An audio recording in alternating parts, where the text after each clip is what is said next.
Hello and welcome tonight to the Hobby Table. I'm your host Blake, here with my wankery co-host Obi. How you doing? What wanking? That's only because I'm getting really excited for our next host. Or Yeah. guest. Oh, you so horny, Papa? Oh yeah. Papa! Good morning and good afternoon. My name is Shane, Blake's little brother. Oh no, that guy. Whoa. That guy. Yeah. So Ooh. jumping the gun as always, Shane. Yeah, we have a special guest today. He is my little brother. How you doing, Shane? It's good to have you here, bud. Surviving the day, my boy. How are yous? You know, flat out like a lizard drinking, brother. As Oh, always. living the dream. From the angle I'm looking at, he doesn't look that little. Wink, wink. You're looking up at him, right? Yeah, something obstructing my view. Doing these ones, Papa. Up-ups, Papa. Up-ups, now. I love how when you do a double Italian hand thing, it turns into crab claws. I know how I feel about that. It's crabcore now. Oh, yeah. It was always crabcore. We just never noticed. That's a great band name. That's a phenomenal band name. Crabcore is the whole like slang name for a genre, Shane. It's the whole Dude. last thing. Crabcore. I'm about it. We need information on this. Alright, that's what the episode's of. Nah. So, today's episode. Yeah. Anyway, so today, I thought, just so happens that we have some Star Wars fans up in here, and I thought it was a great day to talk about some lightsaber-roonies. Or lightsabers, Spinny sticks. Glowsticks. Thought it was a cool time. You wanna play some glowsticks? No, sorry, we don't have the official license from Disney. These are laser swords. Beam sabers as well. Yeah. No, I don't want to buy any light sticks. These are bright scimitars. Anyway. Dude, I remember when I was young, I used to say skimitar. I used to play RuneScape a lot, so I would be like, I got the skimmy, dude, That used to hurt my soul, man. I remember hearing you say that one day, and I've walked up the back stairs because I used to live like under the house in like a separate little thing. And he's like, I got the skimmy. What the fuck is a skimmy? You're like, the sword, the scimitar. And I'm like, can't learn to read. He almost shook me. He I'm was like, no. To be fair, that wasn't the time I held you over the veranda by one ankle. That was a completely different time. Yes. Not to mention the fact he knocked me out with a Pepsi can. Deserving, very well deserving. Yeah, but I smacked him with a Frankfurt. It was deserving. Yeah. That was a good one. Yeah, that's it. This is the places that we grew up in. Anyways, I don't know about y'all, but that was the day I broke my toe chasing you. Remember? yeah, You got knocked out. I broke a toe. Mum told us not to kill each other while she was out. Yeah, she was gone for like 15 minutes. Yep. Comes home, Shane's unconscious. I have a broken toe. And now as adults, we can both buy lightsabers and just sort it out like real men. Exactly. Whacking each other in the face. I said that last time Shane was over. I'm like, no more arguments within the family. From now on, we settle everything by trial by combat with lightsabers. That's it. So do you continue until somebody dies, or what? Where do you end? Nah, submission. Till submission. Yeah, submission or blood. I'm happy with blood. Or unconscious. Yeah. Oh, not that kind of submission. Oh, fuck. That's my kind of submission. Obi, put the nipple clamps away. Oh. What about the leather pants? Can I have my leather pants on? Oh, no. Look, man, I'm not going to tell you what to wear. I'm not even wearing pants. Oh. I never Sub do. to his OnlyFans right now. There's a tidbit for New you. deal. There's a tidbit for you. I never record the podcast in pants. Ruins my artistic vision, Yeah, that's understandable, man. Yeah. Coming from somebody that's recently had a testicle injury, I understand that thoroughly. Oh, no. Anyway, Shano, tell us about yourself, brother. Not everyone here knows you. Maybe let people know who you are on the Discord and what you like to get up to. Yeah, for sure. Look, just wanted to start it off and just say thanks again for giving me the opportunity to come on the show, guys. I honestly love your work, and I love how much effort and hours you guys put into this. You know, there's a lot of people out there that listen, you know, pretty much every week consistently. You know. So just wanted to get that out of the way first. But I am Shane. Oh, don't dox yourself, man. Don't dox yourself, Shane. We'll blip it out this time. Oh, it's all right. I'm friendly. I won't hurt nobody. Yeah. I might take your mother on a nice date. No, but I'm Shane. Grew up in Brisbane of Queensland, Australia. Oh, no one cares about that shit. Tell people about your hobby. My hobbies. Look, honestly, between working 2 jobs, I am heavily in depth in just loving too much Star Wars. Like, there's a slight difference between it being obsession and a hobby, and I think I'm borderlining that with Star Wars. So that's pretty much what I do. Love all things Star Wars. Read a majority of the comics from 87 till present. I spin lightsabers, pretty frequently. I've been doing so for 8 odd months now. Do a bit of choreography when I get the chance. But mainly just enjoy the thorough landscaping of all things Star Wars. Yeah, that's true. You also get into the minis a bit these days, don't you? Like Star Wars or Warhammer and all that. Yeah, just recently actually I found out that that Star Wars Legion was a thing. You know, as somebody that was a long-time Star Wars fan, that was something that kind of blew my mind. Growing up around miniatures and obviously having Blakey around me, miniatures was something that always was present in our lives since we were kids, you know. And finding out that Star Wars has miniatures themselves, gosh, that's been a fun time.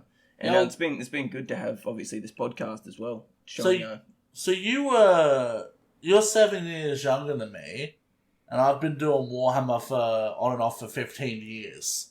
So you were a young fellow when you were exposed to it.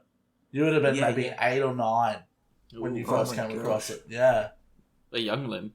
So, yeah, exactly. You were a youngling, exactly. Yeah, wow. So, that actually blows my mind. Yeah. Holy crap. You also play a bit of guitar too, don't you, dude?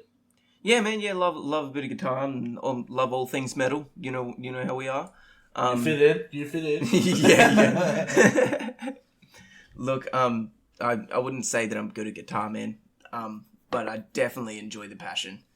You know, I enjoy all things musical. So, actually, just recently picked up a violin at a thrift store. So that was a cool little find. Oh, yeah. I actually saw that today. It's pretty tidy. I went over Mum's, so... Yeah, awesome. Yeah. It's really clean, man. It's really pretty. Yeah. I was really surprised, actually. I picked it up and I'm like, what is this? A guitar for ants? Put it back in the case. Blowing. Yeah. But now fucking Shano, like Bowen as well, they both started out playing guitar with guitars that I lent them, because I've always had multiples. I actually still have the first acoustic that was in our family. Rory's one, yeah. Yeah, been refurbished since then. We've put new strings on, painted it, sanded it, done all that, so. Yeah. So, fucking, it's a whole thing. It's a good time, and it's good to have you here too, man. We always love having guests on, so. Mm-hmm. Oh, very appreciative. There's a stereotype with people coming on apparently too. Handsome, like metal. Yeah, that's true. Yeah, I think we've kind of got a thing going on. Oh, except for Matt, he was just really handsome. He doubled down. Yeah, he got an extraordinary beard, so it kind of equaled itself out for not being into metal. Look, you can't be that good looking and be into metal. It's not fair. You know? Yeah. Leave some for the rest of us. Yeah, cheers. We're talking to you, Obi. Obi, what have you been doing with your hobby? What have you been up to? Jesus. Actually, not terribly much. I've just finished building my Redemptor, putting all the LEDs, and now I'm just gonna put some ground texture on the base, and he's ready for paint, basically. And that's kind of it, because I have not been doing a lot besides that. But on my off time, I have, though, been looking at lightsabers, and lots of them. Yeah, I think we're going to get into a lot of that this episode. Yep. So, I do. Sorry. No, you're good. Go. I do have a few questions about your Redemptor, actually. Yeah? Yeah, so, when you found, because you said, last night, that you found putting in the LEDs during the modelling process, so, like, gluing it all together and stuff. Yeah. Did you have to go about making too many actual modifications to the model to equip the LEDs? Mostly just routing holes into the model, inside the model to fit everything. And it's like I said, like you glue things together after you put in the LEDs, and I want to put an LED here. Okay, how do I go about this the best way? Like put in the LED, put in some wires that go, and I put like some sort of central rails inside the sarcophagus where you wire in pretty much all the wires onto that one, and then just go with one wire or two wires from those down to a battery. So it's a lot of routing, figuring out where you have to put the wires, and which wire is where, and yeah. I think you've actually given me a pretty good idea for an episode, guys. I think as we did a taking your Gundam to the next level thing, I think we might do a Warhammer one for that. Not so much on the painting side of things, but the kit bashing and the LEDs and the basing and things like that. Like not necessarily painting, because the only way to get good at that is to practice and to learn. Yeah. But just some ideas that might not have occurred to people we can go over in an episode. So. Yeah, just like basing and like you were showing me, with the cork and stuff like that. Yeah, 100%. Yeah. So I think that'd be a good episode. So good work, guys. Yeah. What about you, Shanna? What have you been working on with the old hobbies? Oh, with all honesty, this week I've found some dedication in my back pocket and decided to keep jumping into my Phase 1 Clone Trooper helmet. I was making out of EVA foam. So that's been a bit of a process. I started it probably about 2 or 3 months ago, and immediately realised that this was a task that was going to need a few dollars and a fair amount of time. So I kind of put it down until I had the dedication to do so. And the turnout so far has been pretty good. I'm probably about 3/4 of the way through at least making the helmet. It does look pretty sweet. We're sure it'll be in the Discord if it's not already. Yeah, absolutely. Sure, in the general, yep. Yeah, I'll throw it in work in progress even if anyone's looking for it. Shana does. Oh yeah, cool. Considering you're still learning with EVA foam, I think you do really good work, man. Like, well ahead of what I could do. So. Well, good. Apparently it was silly of me to jump into making helmets like at the start, because I got all the all the formats and all the PDF files for the actual armor for the Clone Trooper, right? And I was drawing it all out, and dude, it looks way easier than making a freaking helmet. I chose hard mode, you know what I mean? Dude, this is a family thing though. You and I always choose hard mode. Always. There's only one way to do it, and that's through it. Hard you know mode. What I mean? Hard mode, exactly. That's it. And as for me, man, I as usual, been up to some fish tanking. My 36 litre that I have on the bench top, the plants sort of grew in nicely and that's all settled, so I thought time to introduce some fish. I have a small school of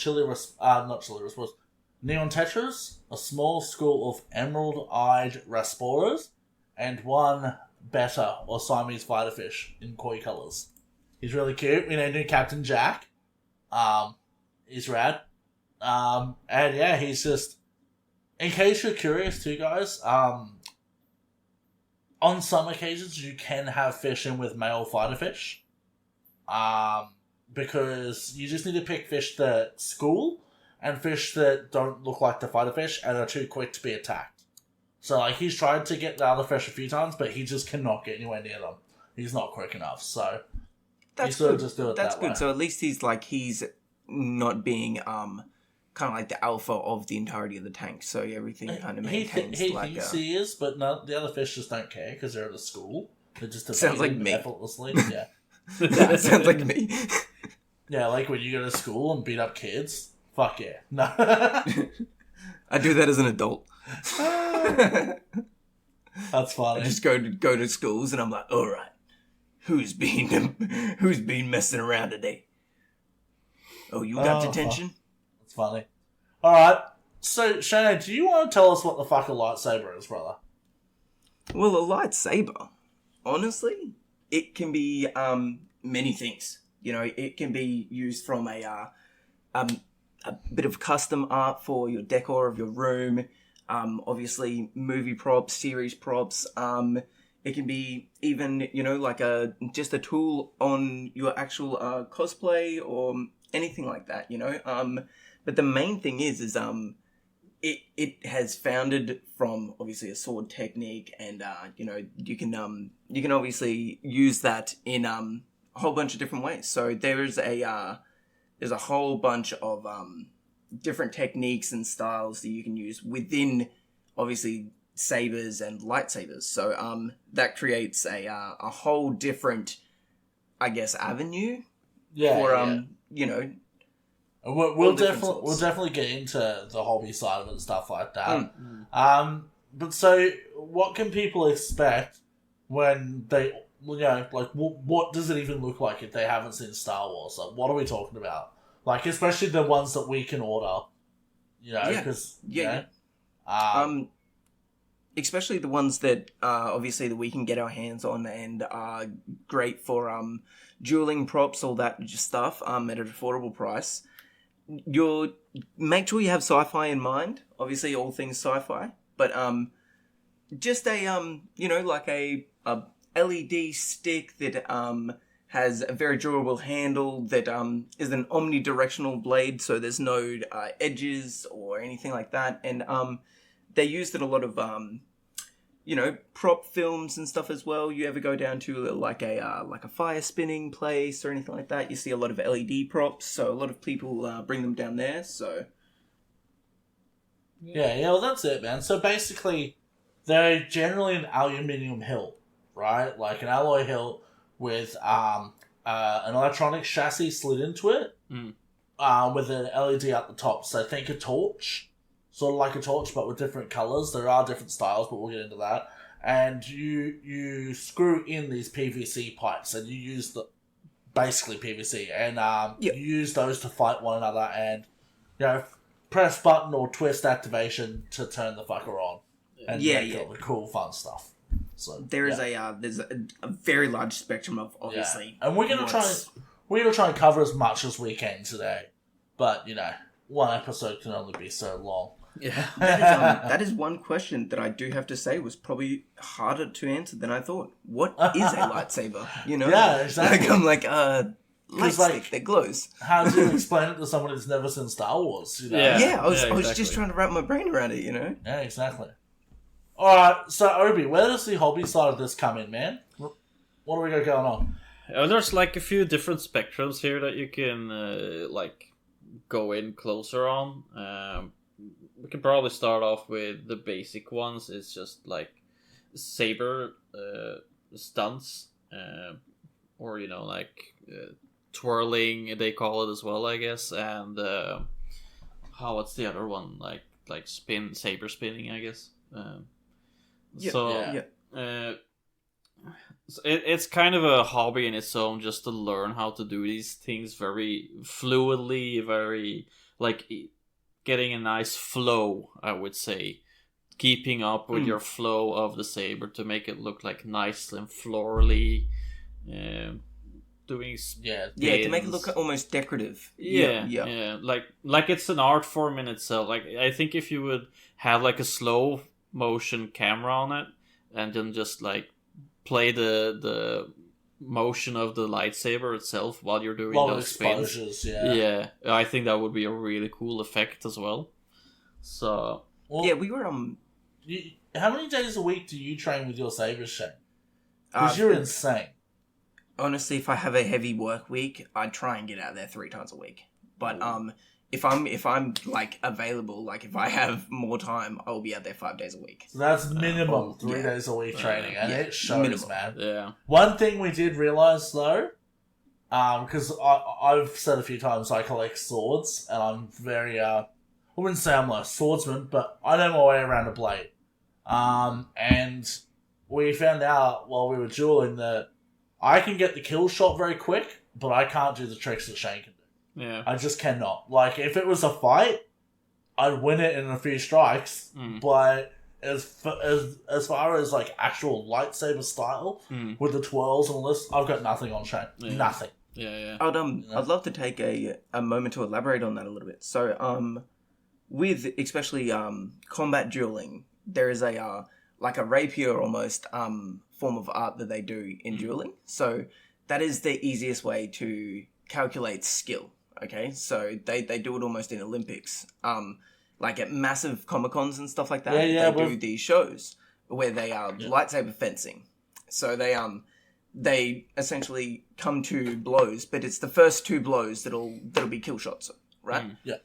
But that's a whole different category. You know what I mean? So it's really cool to see what large spectrum it is. Yeah. I think they call that, we got that down the bottom there, they call it Ludo. Yeah. Which is basically lightsaber judo. Yeah. Oh, cool.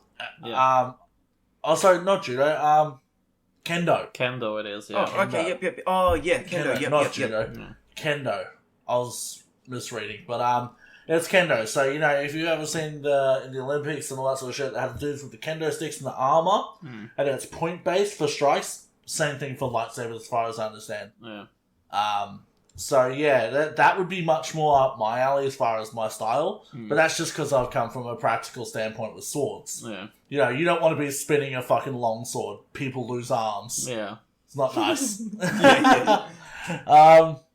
But yeah. I think, like, for a reference of, like, doing really cool florals, flourishing stuffs and spins, the fight between Obi-Wan and Anakin in the Revenge of the Sith. Basically that. With the Obi-Wan spin. The Obi-Wan spin, and they do a lot of... Which, by the way, Shane, I can do now. Yeah. Hell yeah. Oh yeah, you can get the Obi-Wan swing. Yeah. Now Easy. do it with your left hand. Yeah. I can. No, I can. I can actually do it. Yeah. Hell yeah, dude. That's really good progress in like a week. Yeah. Well, dude, fun fact actually, I must be an orc because I figured out how to do it while I was at work without a saber in my hand. It just clicked in my brain. I was like, oh, it's like that, and then you drag it along and then whip up. Yeah. And yeah, you had your willy in your hand, didn't you? Yes. Or maybe it was someone else's willy. I don't know. Jeez. What was Bowen doing around with his long schlong? Shh. We can't mention his name. He's in witness protection. Bowen was his code name, right? Changed his name to Blowen for witness protection. Yeah, I've been practicing it, but with a saber staff. So you actually have like 2 points where you can keep it track of and do flourishes like that, and it's kind of helping me to do like extra spins instead of just like one spin and go back straight away. Just do like extra spins along the way, and it looks like really cool. It's just like a constant momentum. Yeah. Have you got the baby blades on yours still, Obi? Like the short ones? Yeah, but for the saber staff, it's perfect because it's more like a stick, like a fighting stick. Yeah, that's right. Shano actually has shorter blades on his standard lightsaber because he's not a tall dude. So when you're doing stunts, it doesn't hit the ground on him. Yeah. Because neither of us are huge guys, so it's like, fucking having that extra height does help. Yeah. I do have to say, when I was using the saber staff, I had so many difficulties just with the heat, like the heaviness and the weight, like just throwing the momentum around. Gosh, man, it hurts. Do you want me to train you for saber staff, Shane? Come over, I'll give you my bow staff, my solid oak one that I used to use for Kenjutsu, man. Because that rips your muscles. Like you get the strength of it very quick. With my fire staff now, it's pretty cool because that's kind of like giving me a little bit of jazz. Yeah, this is Jedi's like solid oak, man. It weighs a ton. I think I remember that thing actually. It was awesome. So, Bloody, I actually, with this little fire stuff, I taught myself how to do a complete behind the head spin today. So I found when I put my sabers together and I tried it with the saber stuff, I can now rotate the whole saber from behind my head and catch it behind, and then That's rotate tight. again, and it looks so clean. Yeah, I was like, wow, awesome. let's tie it. So another part of the hobby side of it is fight choreography. So me and Shannon tried a bit of this. Basically, it's like a dance move, but not lane. You have lightsabers, so you go, okay, I'm going to strike 2 here, 2 there, flourish, come back, and you sort of understand that. You practice to get quicker. Yeah. And then, like, that's how they do it in all the movies as well. They choreograph fight scenes. Yeah. And it can be a lot of fun. Like, it's a little boring, like, oh, I'm going to do this, it feels fake. But when you nail it, you feel like a fucking Jedi pro. Like, it's so cool. It literally feels like you've just had a Jedi battle, and you both look at each other, and you're like, I have so the what force. now? So who dies?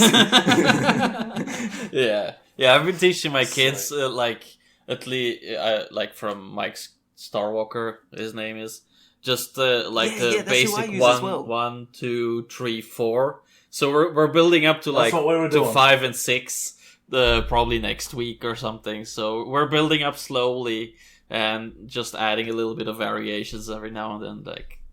It's every little bit that I have learnt over the 8 months that I've done this every single day has all been through that YouTube channel. Yeah. Okay, this is not a shout out or anything, but that YouTube channel. Oh, we're Mike doing Star some Walker, shout outs later. is really good. Question, Shane. If you were to fall backwards, do you think you could tumble backwards and find your feeting again? Like if you were to land flat on your shoulders, or could you flip over? Possibly. I haven't tried. I'll actually have to give that a Because crack. I just had a mad idea. We should choreograph a thing, and when I get an opening, I'll do a palm push like that, and you can act as if it's the force, and you can roll back onto your feet and then come back at me. Yeah. I think it would look really ace. Yeah. And obviously, do you know all of the 1 through the 9 basics, Obi? Most of them, yeah. It's just a little bit fuzzy when I'm actually doing it. I just have to watch it and practice along, I guess. Because while I'm trying to remember it, it gets fuzzy in my head. Yeah, of course. And, dude, honestly, and as soon as it all goes into play anyways, all that's out the window. Yeah. Exactly. My biggest problem is that when I'm doing that sort of stuff, sometimes my brain goes into kill mode from training, and I just go for the kill. Execute. I remember poor Bowen came at me one time with a sharpened stick, as a joke, and I instinctively, because I've done a little bit of that sort of stuff, I blocked it and took it from his hand, locked his wrist up and stabbed him in the arm with it. And I'm like, oh, dude, I'm so sorry. And it didn't go into his arm, but it put a hole in his flannel. He was pretty upset with me. In Australia, you mess with a man's flannelette jacket and it's not friends anymore. Exactly. Oh, no. Yeah, sweet. Alright, Shane, you want to get this up, man? Yeah, absolutely. Oh, yeah, absolutely. So collecting sabers is it's a very dangerous game to start. If you don't already own a saber or are looking into getting one, it's almost got to come with a parent advisory because it is very addictive. With obviously a market of literally thousands of sabers and different types and brands, you're bound to want more than one. So you can go into collecting them, but you're probably going to be looking at all the movie replicas and all the ultra high end lightsabers if you are finding yourself being a large fan. And if you're collecting movie replicas, they tend to always be more expensive Yeah. than just generic sabers. Yeah, very expensive. Yeah. But anything that we train with and use for heavy dueling sabers, these are all high polycarbonate blades with approximately 28-inch length, and they only come to about $150 AUD, mind you, but you can find them for a lot cheaper. You know, you go from about 100 up, 100 to about $350 for those. Yeah. If you want like the real deal, you're paying $350. But like you don't have to. You know what I mean? I've got $210 lightsabers. Like they work. Yeah. It does the job. You know. Yeah, for dueling especially. It's worth noting too that a lot of the movie replicas, particularly Luke and Anakin's ones, they have a very narrow collar coming up to the emitter, and they are known to bend and break if you're dueling heavily with them. So, yes, highly.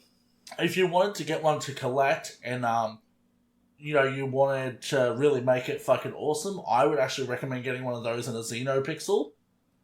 So the blade lights up and does all sorts of cool tricks, so you don't duel with it. Because you can't duel with a Xenopixel, and you shouldn't duel with a high-end movie prop like that, because you're probably going to break it anyway. So just go all out with it.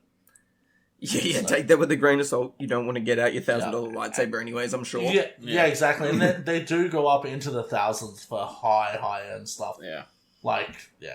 Obviously, that's, that's the realest of deals. But, there's like people doing custom business things, and it looks sublime, but the lower end stuff, like the mid-tier, I would say, is it's well enough. And if you're into like doing some small customizations yourself, like adding some weathering, it'll tie it all up together and make it real nice. Especially if you're watching this podcast. Talking about customizing your saber, actually, you can mix and match parts. So, like, say if you have a couple of sabers off of AliExpress or whatever you're buying them from, a lot of the time those threads are universally sized with one another, especially if they're all from the same manufacturer. So you can go, okay, I want this hilt with this bomb with this emitter, and you can do it that way. You can also paint them as well. You can do leather wraps on the handles. You can do full weathering. So you can make it like... You can make the big part about Jedi in Star Wars is they're heavily based on the samurai. So a samurai, their sword was unique to them and was sacred, and it's the same with the Jedi. So if you want to get into that spirit of the thing, you want to make it as much yours as you can. And a lot of people, they customize it. So, some people even acid etch, like do acid etchings and engravings, and, it's, I just wanted to quickly jump on that while you said it, actually. You were saying that a lot of it based around old samurai techniques and stuff like that. Yeah. So, even when, you watch all of the after film footage and all the behind the bloopers and stuff like that of Star Wars, a lot of them are training with martial artists. So a lot of them come from, very particular backgrounds that have studied martial arts for years. So Ray Park, for example, he's a very accomplished martial artist as far as I understand. And he's exactly. to Darth Maul, so... Yeah, exactly. So, but so there is approximately 6 or 7 forms, but that's all up to interpretation, obviously, if you know what Star Wars legends are. But the first 6 forms are heavily like, have relevance behind a lot of basic martial arts that you'll see in today. So a lot of them come from, as you guys said, there's, what was it called? Sorry. Kendo. Hendo, yes. And there's, what's the other, like fence? It's like a sword training technique. Excuse me, sorry. No, the Japanese one. It's like a buck. Bushido. Yeah. Bushido, yep. So Bushido is the way of the samurai, but the more accurate thing for the sword play of it is what you'd call Kenjutsu. Yep. Oh, yep.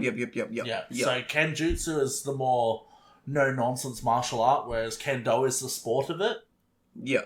So a lot of it does come in from that, and just basic European sword fighting as well. Look at the old school Star Wars; they were very European with their style of fighting. Yeah, Count Dooku has a lot of fencing maneuvers, I would say. Yeah. Oh, yeah, definitely.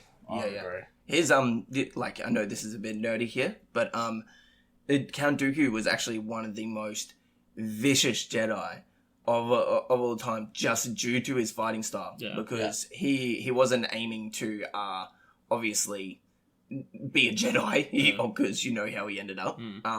But when he was obviously excuse me, I'm getting a little bit frazzled. It's okay, man. Take a breather. You're all good. When he was dueling, you can see that all of his attacks are very striking and not defense points. So when you look at Obi-Wan fighting, all of his don't come from... they're all defensive points, so he takes, like, defensive slashes, while all of Count Dooku's are offensive. So he found, he wanted more of the sport of the Jedi, you know what I mean? Like, he wanted to be in the sword play and all that jazz. Yeah, so if you look at Count Dooku, like Obi said, it's very much a fencing thing. He often has one hand on his hip as well, like a fencer. And so the objective of his is to keep you at the point and keep point control with small ways there. Whereas Obi-Wan Kenobi, his would be more akin to somebody using a long sword, where you'd clash blades and then you'd flip around and you'd use the parry and the flat to make the hits and stuff like that. So make your defensive arcs. Right. Yep. Exactly. Now, the question is, boys, what's the difference between electronics and stuff like that? Like, what are we talking about here? So, I'll let... Who wants to get the first one? Do you want to get it, Obi, since you haven't spoken in a little while? Yeah, fair enough. The first one is the there's usually the very basic ones will just have a single color LED. So that means you'll have just at the base, kind of like the Disney lightsabers and stuff like that. Basically, the Disney lightsabers, but I would say they're a little bit more high end. There, even though they only have one color. They're a little bit more expensive. They're a little bit on the thicker side too, as well. The Galaxy's Edge ones and that look quite chunky. I think they're beautiful display pieces, but not dueling sabers or anything else, to be honest. But the single color LEDs, it is what it says. It's just one color on your blade. You'll usually have no sound or a very, very basic soundboard. And the purpose for these blades is to, practice with dueling or doing very cool stunts and not be afraid of dropping this one and damaging electronics that are worth $200, if not more. Yeah. So exactly. You want to grab the next one, Shana? Yeah, 100%. Sorry, just with the blades. Sorry, with the single LEDs. Do they have the high polycarbonate blades a lot of the time, or are they just the actual LEDs in the hilts? Yeah, they just have the LED in the hilt, and then it's a hollow polycarbonate blade with a film in it that will diffuse the light into the blade. There's different versions of the blades as well. You can have 2mm thick ones or 3mm. The 3mm is obviously better for dueling because it'll be a little bit more durable. But I have one with 2mm and I've already cracked it. So and I've only been playing with my kids as well. So you're not beating down your kids. Kids, no, I'm not going hard on You're being that, pretty gentle. Yeah. I'm surprised actually we didn't break it anyway. We were hanging out the other day, Shadow, because I wasn't going easy on you. No, I broke one of mine. I'm not gonna lie to you. Oh no. Yeah, just on the inside, there's a bit of filament, and then you can hear it when you rattle now. Oh and I was like, that's not that bad. And then I opened my saber, and it's just big chunks of plastic, and I was like, oh shit, time to replace this. Yeah. That's funny. Yeah, but that's kind of the good thing about these more basic ones. The blades are cheap, so it's not a big deal. 100%. $30. Yeah. Alright, Shane, do you want to grab this one, man? Yeah, for sure. So the second type of lightsaber that you'll probably commonly see when looking on the market is an RGB baselit version. So this has a selectable color spectrum using 3 different colored LEDs in the base of the hilt. So these form 7 to 10 different colors. So reds and your pinks and your blues and your greens. Mm. And but these also come with a soundboard as well. So these could be possibly smooth swings. So as you swing the lightsaber, you'll hear your humming noises. Obviously in Blake's Damien saber, it has a twist turn. So to turn on the actual blade, you just twist your wrist, and that would turn on the entirety of the blade. Or flick it like blood off a sword. It's like, really cool. Yeah, as you like drawing your lightsaber, and the sound fonts on it are very clean. Yeah, very good clean. sounding fonts, all of them.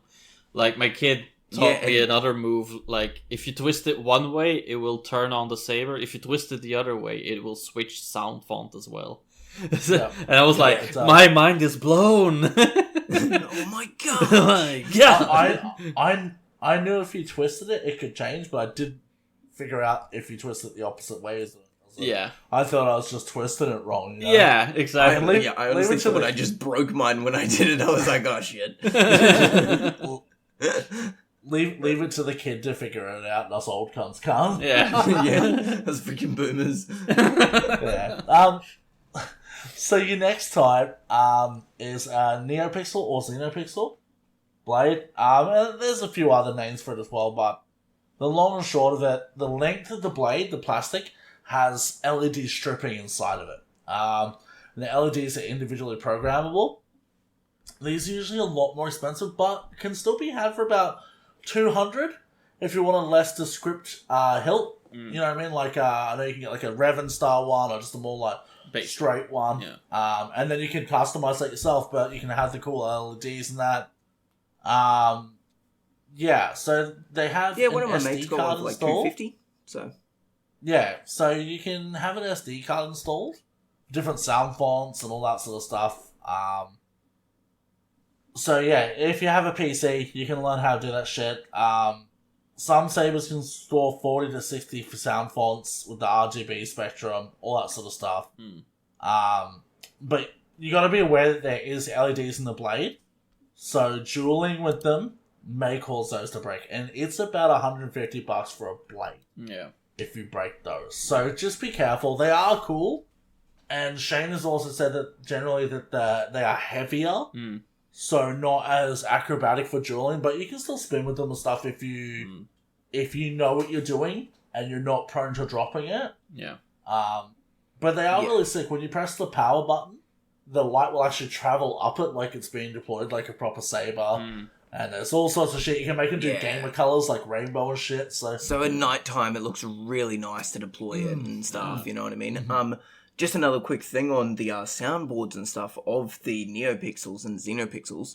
There's a thing called a Profile board, and that is the one that you can go in and actually change all the different audios and all those soundboards and stuff. So, you know, we all love the scene where obviously Anakin walks into the room with the younglings.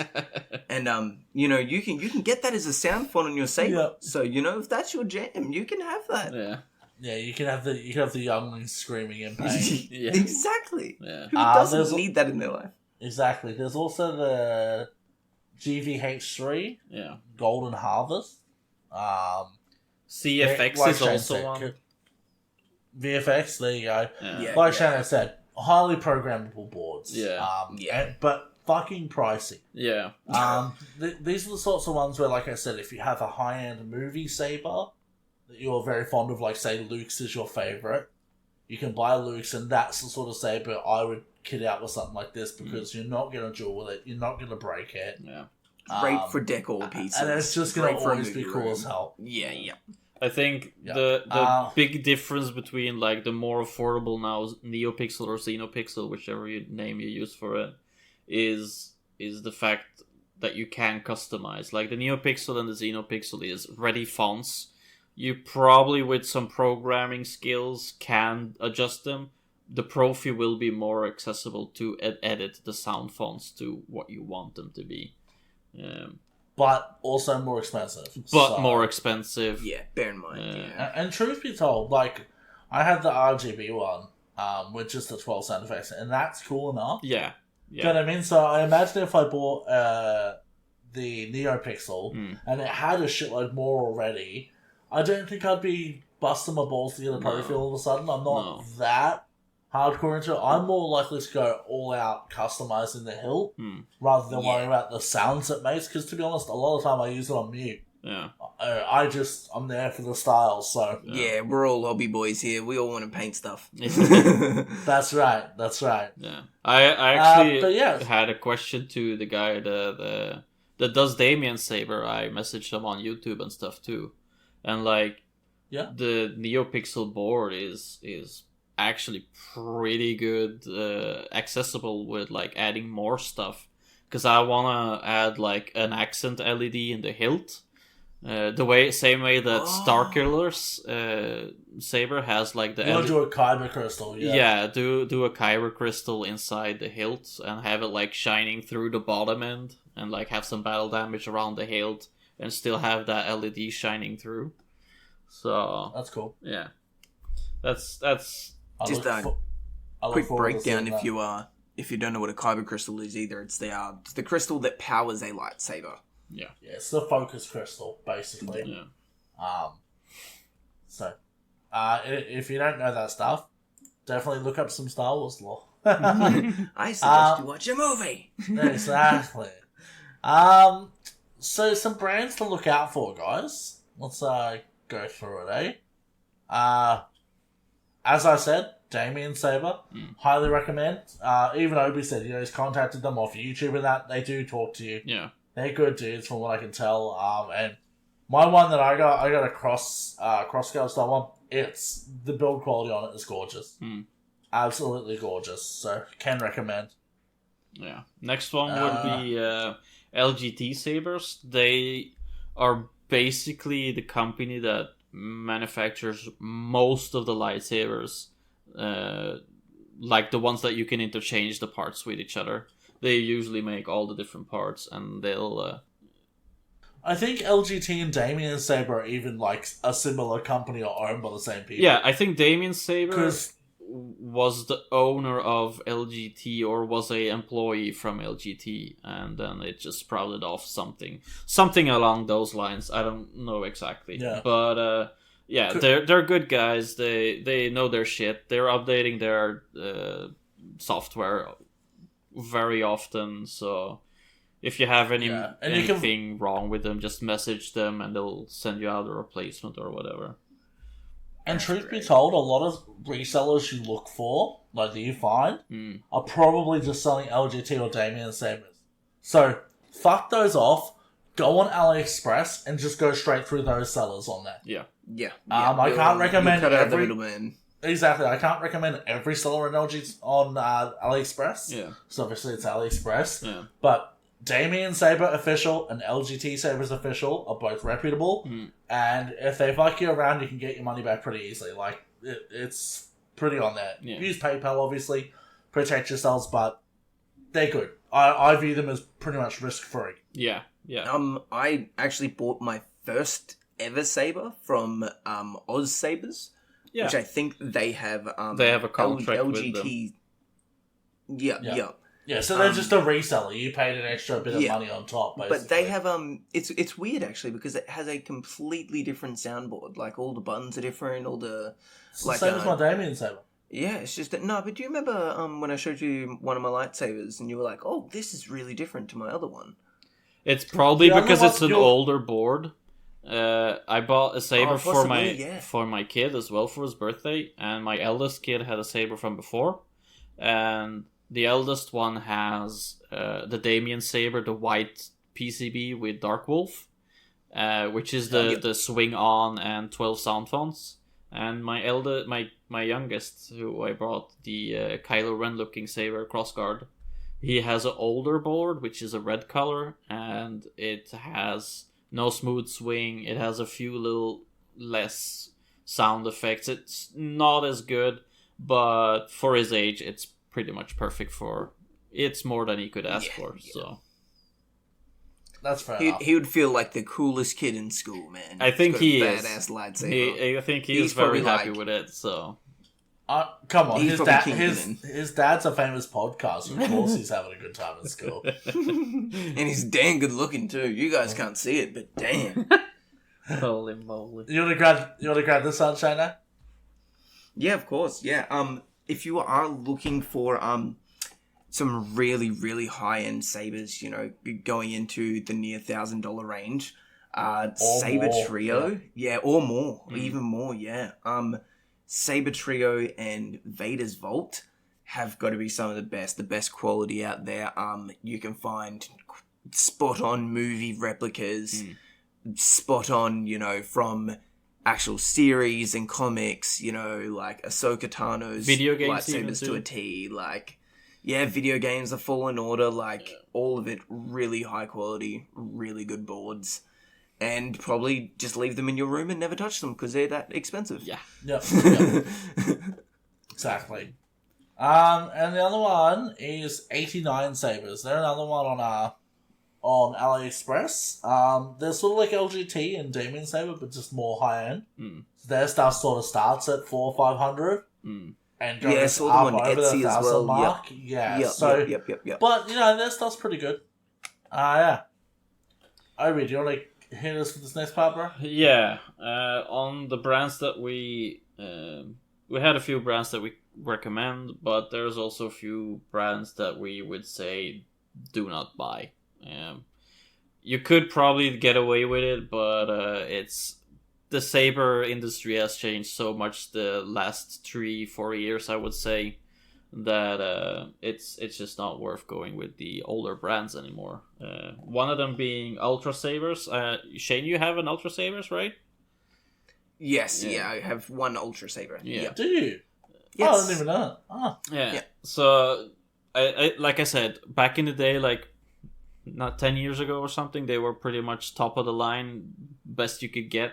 Their qualities, however, has dwindled. They're not really innovating a lot, and they're never really in stock either. You go on their site half the time, and it's they got nothing. It's not even that, There's a lot of reports too of it taking ages. Them when they do get it, it's it takes them 6 months to fill your order. Yeah. And it's you go on AliExpress, it's a month. Yeah. Well, that's with shipping. Yeah. I do actually want to talk about something real quick here. So there was a buy brand made by just a few people over in America called Electrum Sabers. Yeah.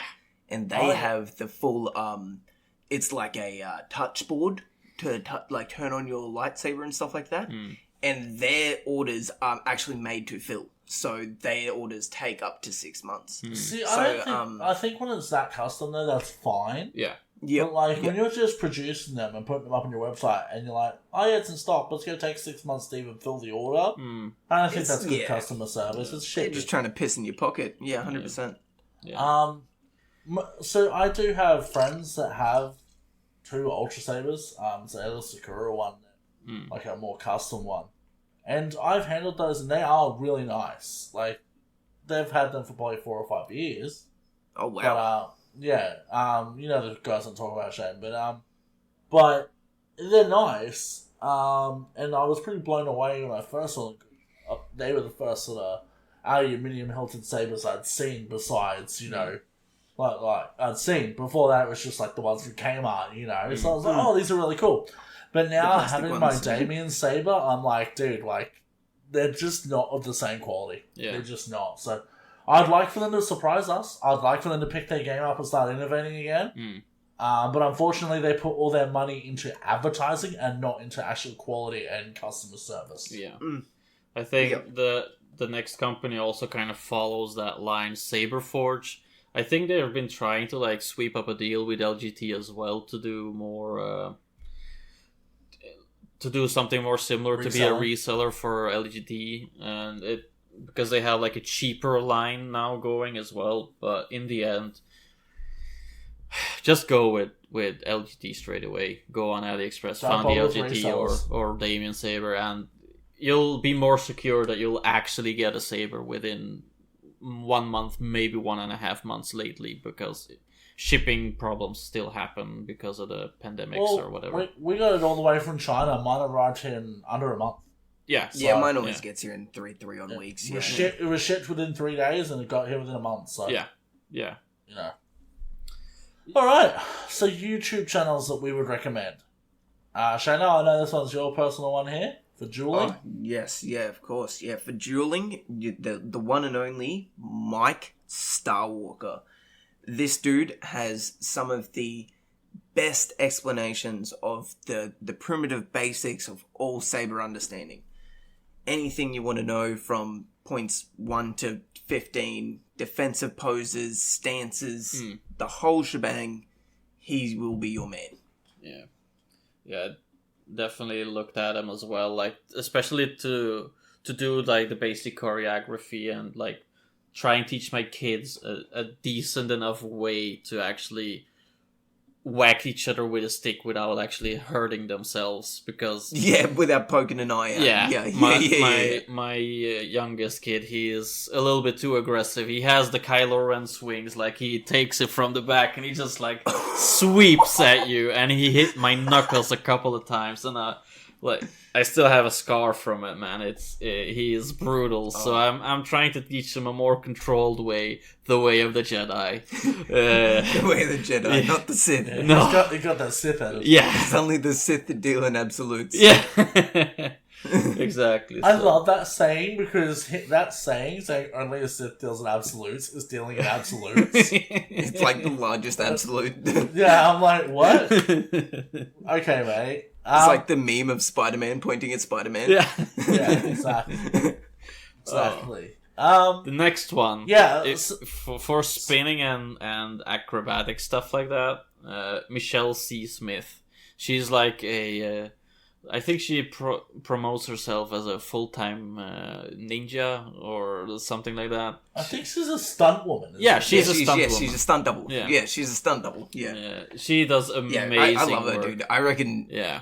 And her editing skills are freaking flawless, man. Like, she does some really cool videos. Like, she can edit in from, like, her having a saber undrawn with no blade in it to editing in behind her head having the saber fully drawn, and it looks like she's just drawn the saber, and it looks really clean, man. So I've got to give her props for her editing skills. Yeah. She's definitely got good content. She's a good creator. Yeah. You can learn a lot. Yeah, definitely like very unique spins that you could learn from her, like back your head spinning down, and then it's whack. She does a lot of cool stuff, and when the only thing that kills me is when she grabs it by the blade, and I'm like, no, your hand's gone. Yeah. You just ruined it. She actually posted that in a video, like, oh, I know you guys hate me for it, but it's just the balance of the blade is a little bit better just on that point, and I kind of get it. Just a little bit higher. Yeah, I kind of get it, but on the other way, it's like, it's a lightsaber, you're not supposed to hold there. You're dead. Your hand's gone. You can no longer spin it. It's gone. But why do you think, like, Luke, Anakin, they all don't have right hands for a damn reason? Shit is not easy to have a lightsaber. Because the Empire says no joking off, that's why. They're just sitting there trying to do their Obi-Annie swing and just yeet their hand off.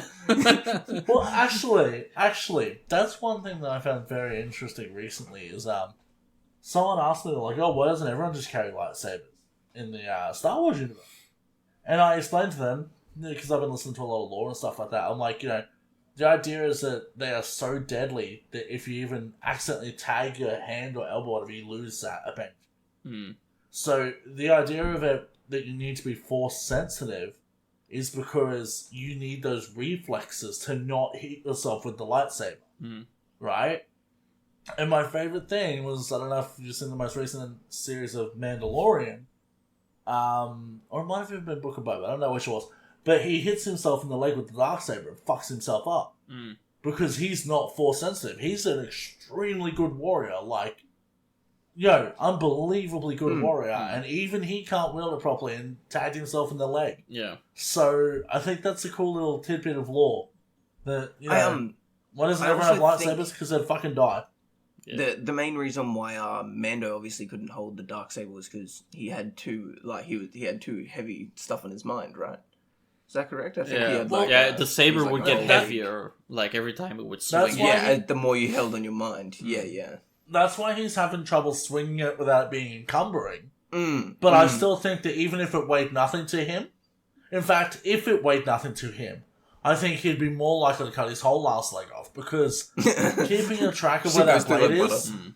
keeping a track of where that blade is, if it's next to weightless, would be very hard if you don't have supernatural, reflexes and understanding. Yeah. So, yeah. Like a Jedi. Like a Jedi, exactly, or a Sith. Yeah, I think... Or General Grievous. I mean, if you've been spinning yourself, you've hit yourself in the ass a couple of times already. So imagine that with a blade that's really warm. It will cut through your ass cheeks like it's butter. You can put two Shane and two trains together. 5 days a week, and he hit himself in the face so hard the other day, he broke his sunglasses. Yeah, I'm not even kidding. Like, and I mean, like, broke them, man. Like, it's like somebody punched me in the face. Exactly. I just walked inside, like, rattled. I was like, I'm just in there like, what? Yeah. But, help myself. So, as far as collecting channels go, there's Tuka, which is one Obi's recommended, and I watch Carly King. She's a TikToker, and she can be a little bit annoying, but she's pretty cool. She's got some cool stuff, and she can spin quite well. She always does good little demos. Yeah. And she's very upbeat, so if you're having a rough day, she's entertaining. Yeah. Yeah. She's not like, it's a saber. She's like, hey guys, she's got that bit of hype going. But Yeah, that TikTok vibe. Yeah, seems like a nice girl.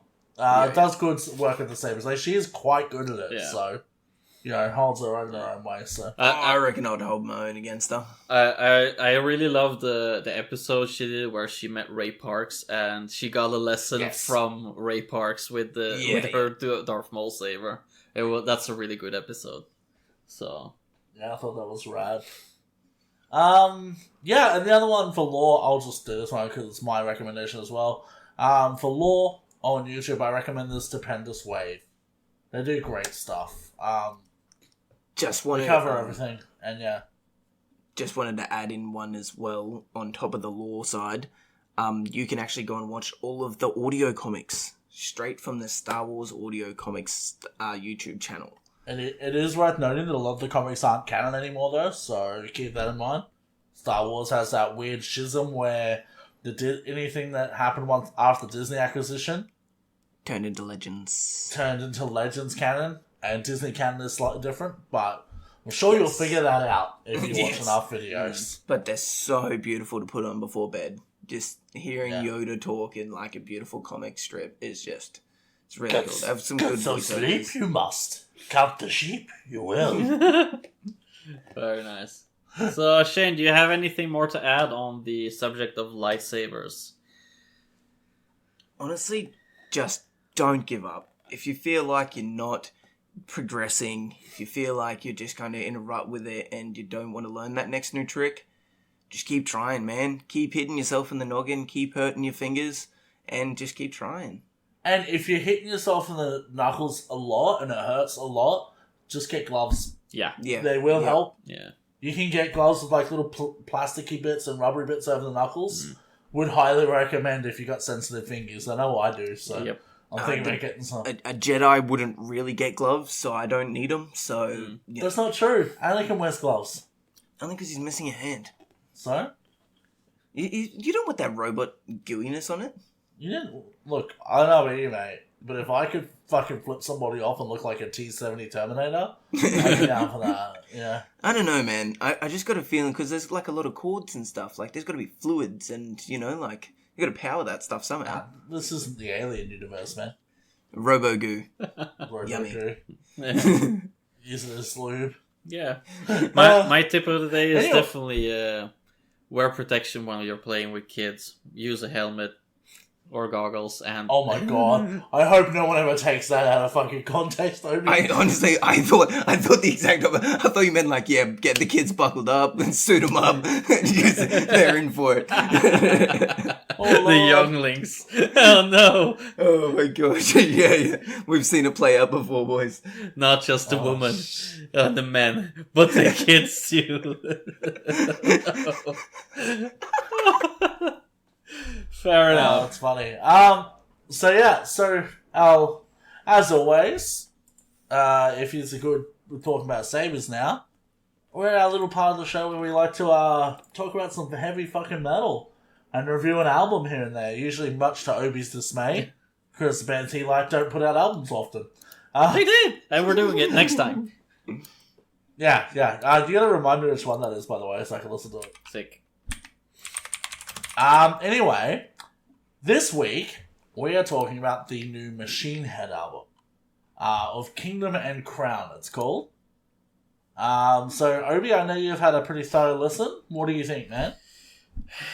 Yeah, okay, this is purely opinion-based, but I don't agree with some of the world visions of the singer, which kind of put Machine Head in like a really low bottom tier for me.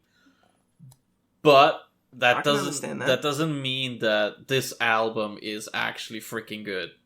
The vocals on it is on point. The guitar riffs, my god, they're heavy as fuck. The sound on the whole album, it's all there, man. The filler songs, even those sound pretty good. This album is exactly why I like Machine Head when I was 13, 14 years old. Yeah. It's all there. It's got the punch, it's got the clean vocals. It's got the thrash. Yeah, it brings it. It's making my head knock. There's a few of the songs where I don't really remember which ones. There's like a few like throaty vocals, like the Chemist song. Yeah. And it just makes you want to sing along to the whole song. Yeah. So the start of Slaughter the Martyr is a bit like that. Yeah. Unhallowed has that. Arrows That Were From the Sky has that. And My Hands Are Empty also has that. There's a lot of clean singing in this album. Yeah. It's good. Yeah. That was actually going to be the part where I actually say. Hold on, you get your turn in a second. Let Obi talk. Excuse me. No, so so definitely this album, while not being the biggest fan of Rob Flynn, it's still about a 7 for me, 7.5 goblins. It's really, I really like the album and would listen to it more, but I'm only not listening to it more because I've figured out that one of my other bands I used to listen to brought out a new album, so. Yep, that's fair enough. Yeah, it's fair. Alright, Shano, what are your thoughts and how many goblins out of 10 do you give it? Tell us what you love, tell us what you don't like, let's go. Alrighty, yeah, just wanted to jump in there when you guys were saying before, you guys were saying that you liked the clean singing. Personally, I love Machine Head because they're dirty thrash metal. You know what I mean? So, I think for me, it's got to be only 6.5 goblins. For sure. Okay. I know that's a very bold claim, but look, I'm not going to dishearten the album for having 4 or 5 really, really great thrashy tracks. But as somebody that's listening more on the heavier side at the moment, I'm just not really feeling the light, like the lightness. And I know there's a number 4 on there. It's called Overdose. I understand like the meaning behind the song, and I understand why you have to sing it quite lightly, but I just feel like the subject matter is just going to go over people's heads. You know what I mean? Oh, yeah, no, Overdose is the one where it's just like the sound effect thing. You're thinking of the song after that it leads into. It's, and it's just more, them kind of, it's hard to explain without listening to the song side by side, but it's more, you get the vibe that Robert Flynn's putting down, but you don't necessarily understand where the song track's going to. And then you listen to Unhallowed and Assimilate straight after, and they're just heavy bangers, just straight on top. You know what I mean? And then you've just got these really lighthearted, almost fun songs in between, and it threw me a little bit. Really? Okay. Yeah. That's an interesting take on it. Fair enough. So how many goblins out of 10? 6.5 goblins. Yes. Okay. Alright. So for me, I've not really been into Machine Head or been into much Machine Head's done ever since Under the Locust. Yeah. That same. album was great for me. After that, I was like, this is not hitting for me. Too political. Well, not even that. No, just the music. It wasn't doing anything new. It was just sort of oh, we did really good with the blackening, and then we did the blackening 2 with Unto the Locust, and then let's try and do, a similar thing, and it didn't work for me. That's just me though. If you're a Machine Head fan from the top, go for gold. But this album, for all the reasons Shane just said, is phenomenal. Right? As in, the reasons he said it wasn't great is why I like it. Okay? Because Machine Head are not a top-tier thrash band. I never thought that they were particularly good at thrash, per se. I've always thought they did very good thrashy melodic death. And even with the more power metal sort of side of it, like Pantera and that sort of stuff, because Machine Head is very influenced by Pantera. They came up in the similar, time and stuff like that, you know? Yeah. So, and then Machine Head had the more new metal stuff as well, but their good stuff that they do is very Pantera influenced and that sort of stuff, and a bit heavier as well. So, that being said, them bringing in more progressive elements with more clean guitars and proper singing and that, this album, man, is a journey. Like, you listen to it from the top to the bottom, and the whole time you're like, yes. You know, Unhallowed is like, it's not even that heavy of a song. The chorus is the only thing that's heavy. The rest of it's clean, but it's got a punch and a bop, and fucking, man, I love it, honestly. The guitar is on point, like Obi said, all the mixing is phenomenal. Rob Flynn's vocals actually sound great. I think his cleans sound better than his screams on this album. Yeah. By a pretty large margin. You can tell he's been screaming a lot for years and it's starting to get a bit tired. But he still sounds good, you know? I think he's in his 50s, so it makes sense. But for me, this album is actually a 10 out of 10 Goblins. Ooh, holy moly. And people that are regular listeners should know that I don't hand out 10 Goblins often. Even to Necrogoblicon's new album, I didn't give it a 10, I don't think. And I'm a much bigger Necrogoblicon fan than I am of Machine Head. But this album is so good that I am back to listening to Machine Head nearly at least every second day. Yeah. That's how good it is. This album. Wow. Like, I've not listened to Machine Head since Unto the Locust, like, at any length. I've heard songs, but I'm like, not a fan. This album, for me, is the phoenix from the ashes for Machine Head in terms of my fandom. Yeah, I agree. Really. Like, very much so. So, for me, 10 out of 10 Goblins. The best work, some of the best work I've heard from Machine Head. Maybe even my favorite album from them. Yeah, I would agree there, to be honest. Definitely. Yeah. Like, I'm in the same boat as you. I haven't listened to anything else still from the Locust thingy. Yeah. And this album is definitely, like, because my taste kind of changed along the years. Like, the clean vocals actually, they appeal to me now. Because when I was... It might just be because we're old. Yeah, because I was a teen back then. I was like, yeah, trash, go, screaming all the time. Double kicks all the time. And this album is... It's got the good mix of everything. The cleans, the heavy, the... You know, it's a good album. And I listened to it. Like, I went into the album listening to, like, oh, I'm not gonna like anything about this. But I ended up liking it quite a lot. Yeah. And I think, the other thing is, too, like, I'm a massive Amon Amarth fan. They're one of my favorites, but I think this album being so good actually made the most recent Amon Amarth album look worse to me. Yeah. Because I wanted it to be this good and it wasn't. And so I'm like, maybe I was a little harder on that Amon Amarth album than I needed to be, but that's because this is so good. I'm like, I'm sorry Amon Amarth. I still love you. I'm actually gobsmacked. Yeah. The new Amon Amarth album, to me, honestly creams all over this. No. All day. No, see, because I think with Amon Amarth, I think that this album is far from their peak. Like, if you want to put Deceiver of the Gods versus this, okay, maybe I see your point. But their most recent Amon Amarth album is far from their pinnacle. Far from. Fair. I can understand that because you feel like they're almost plateauing. They've got more they can do.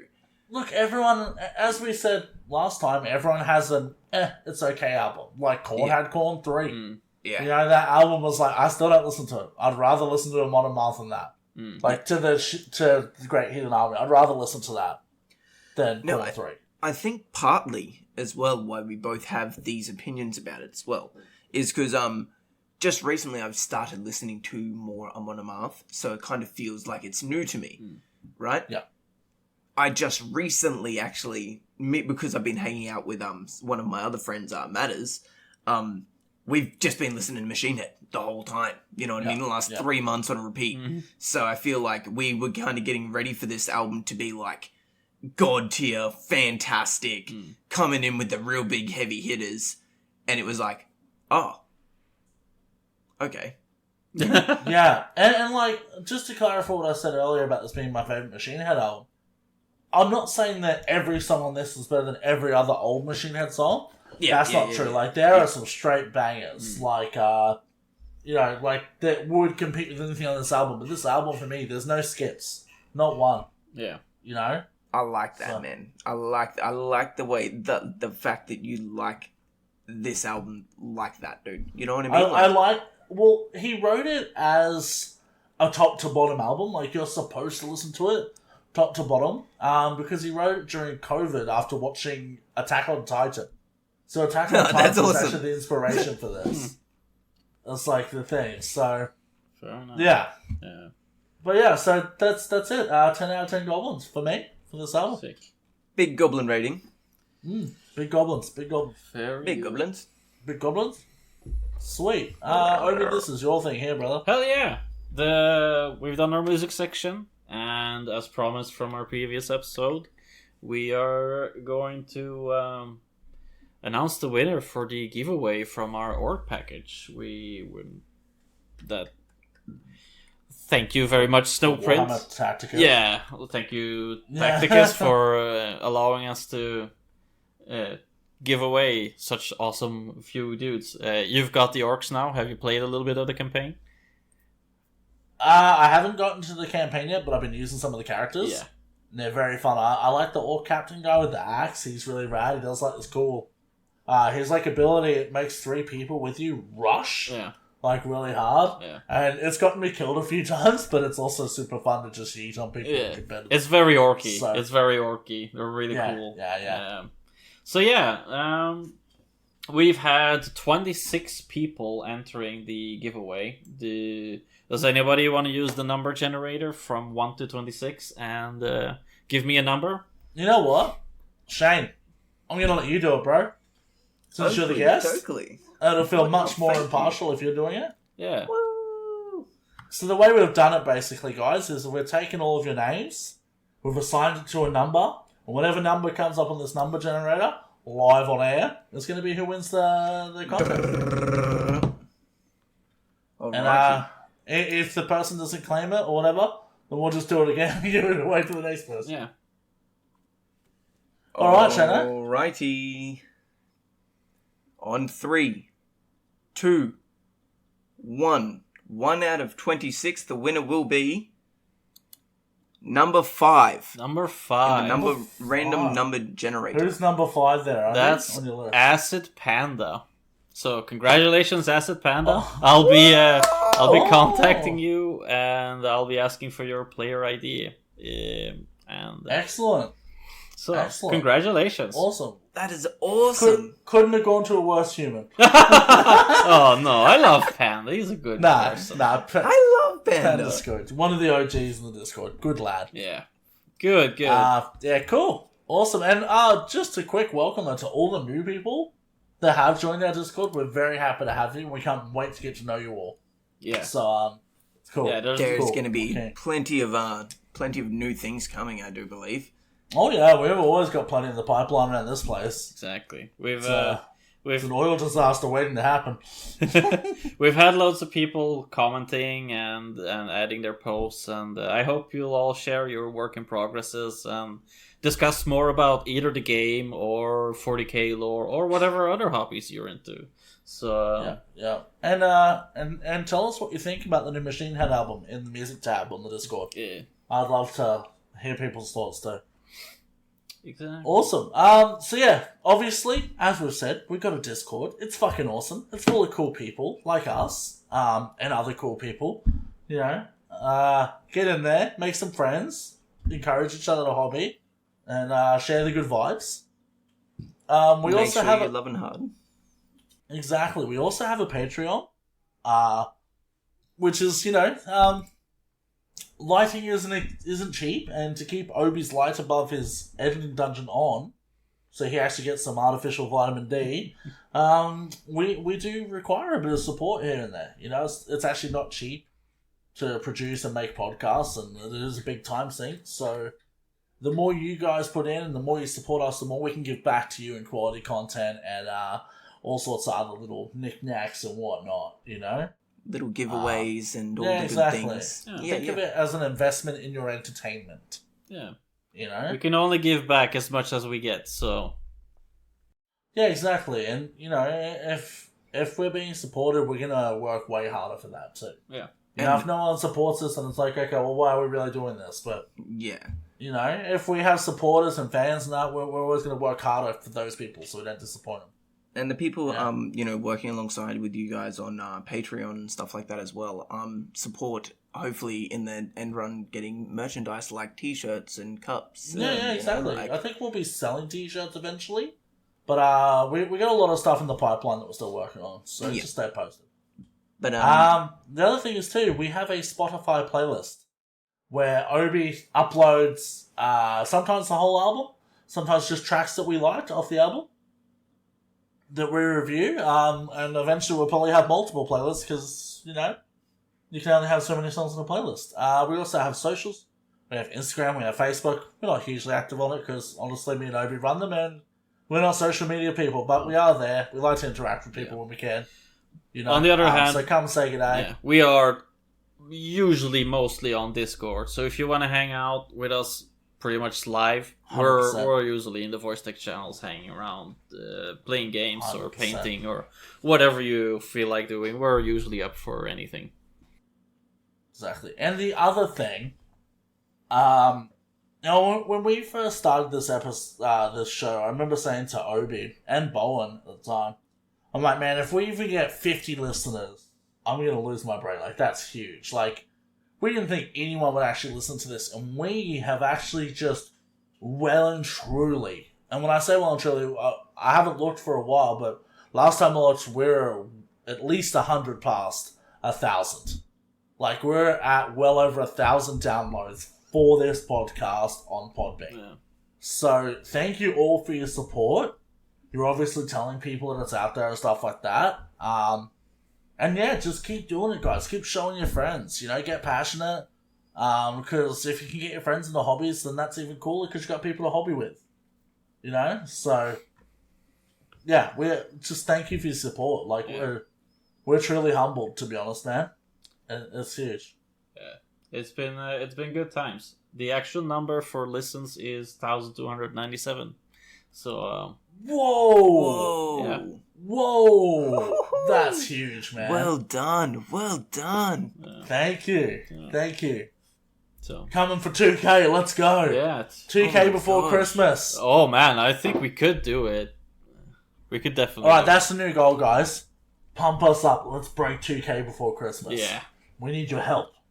Alright? We need to be noticed on Spotify. Exactly. Notice us, senpai. Exactly. and Sign us, senpai. and with... Shano, do you have anything you want to shout out for yourself, brother, before we sign off here? Not necessarily a shout out, but just wanted to say, just absolute good graces to all the people in the hobby passion. You know, I know it's obviously gets a little bit lonesome sometimes, and being part of this massive hobby is part of the reason why we do little things like, you know, this podcast and stuff like that, so then we can all come together and feel like we can do these hobbies, you know, as one, as a community. Enjoy, you know. Exactly. And it is a community thing. I know you hang out there nearly every day, Shane. You play video games with people, you talk shit. It's great. Oh, before I honestly got introduced to this podcast and like these guys, I felt like I was kind of just missing out having like a little bit of that community base with my friends and stuff because I worked too much. So finding you guys was one of the best things that happened to me this year, for sure, 100%. Yeah, sweet, man. That's good to hear. I'm not And crying. it could be the best thing to happen to you too. Is someone cutting onions in here? Papa! Alright, well with that guys, I have to say crank that air. Slay that gray, boys. And And we are the Knights of the Hobby Table. Have a good one, guys. Bye. Bye. See you!